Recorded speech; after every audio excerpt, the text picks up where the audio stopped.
रहलू तनी हाल चाल बताऊ तू ने। अरे का बताइए सखी, का भेल हो? ससुरे का हाल बड़ा ठीक ना बा। बतावा।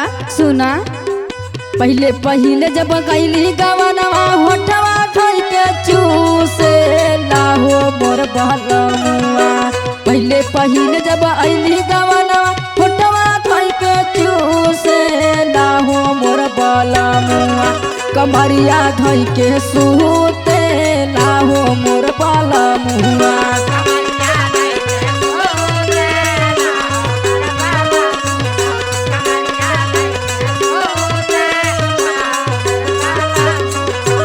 पहले पहले जब अइली गवनवा होठवा धोई के चूसे लाहो मोर बहलमुआ। पहले पहले जब अइली गवनवा होठवा धोई के चूसे लाहो मोर बहलमुआ। कमरिया धोई के सूते लाहो मोर बहलमुआ।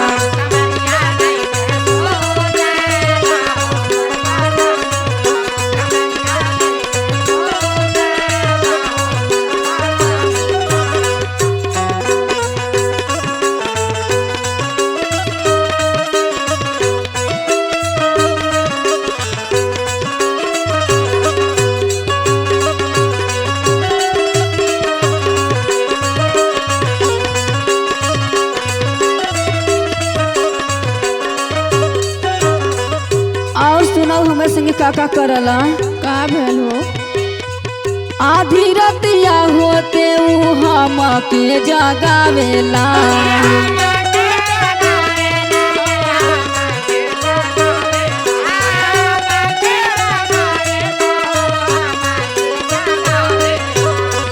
पिया नीरा बहिया ऊ तो हम के सतावेला।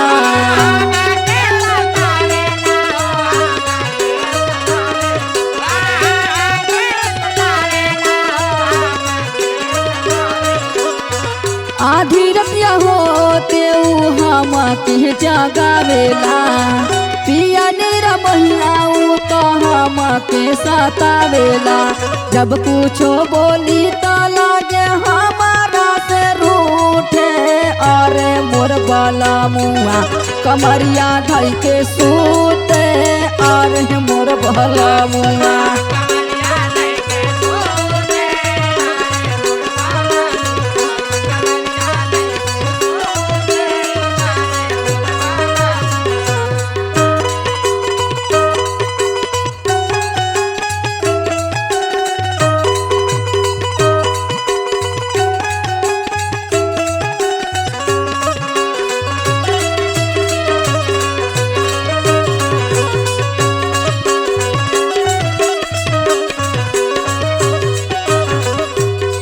और सखे का भेल बतावा। हमारे संगे जोर जबरदस्तियों करत रहनी बहुरा।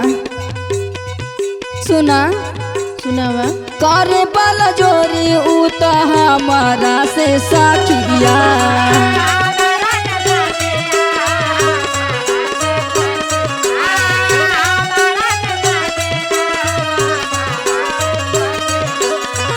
भाई के मसाक देला हमारा के रतिया।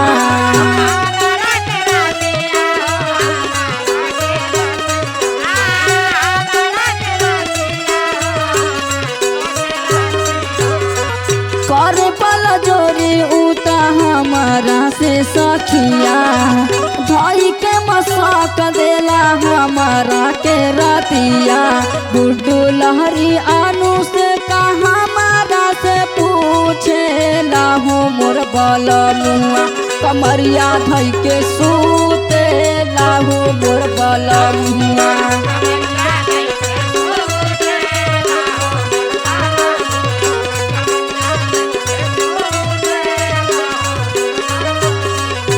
पहले पहले जब अइली गवनवा होठवा धोई के चूसे लाहो मोर बहलमुआ। पहले पहले जब अइली गवनवा होठवा धोई के चूसे लाहो मोर बहलमुआ। कमरिया धोई के सूते लाहो मोर बहलमुआ।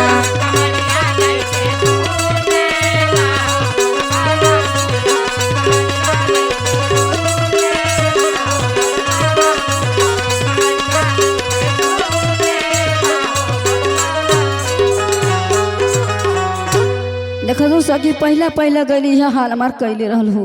चला ठीक है कैले।